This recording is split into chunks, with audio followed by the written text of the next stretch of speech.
So, what's up? Good evening mga idol, no? So, ngayong gabi mga idol ay, ayun, kakatapos lang namin na ikabit yung bagong mukha ni Sigma, no? Ni Diablo. So, ating pakilala yung gawa ni Boss Dave. Yun.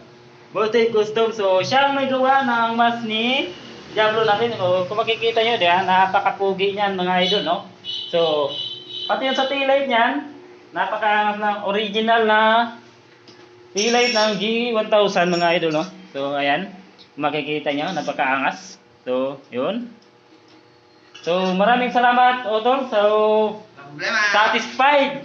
Ayos. Thank you. Wala sa plano, pero ayun, nabuo. So, maraming salamat. Thank you. Good More job. power. More power sa'yo, idol. Salamat. So, ayun na mga idol. So, hanggang dito yung ating video. So, maraming salamat sa mga nanonood. Please, paki-like and share ng ating video at paki-support na rin yung ating utol na si Boss Dave Custom Work. So, thank you.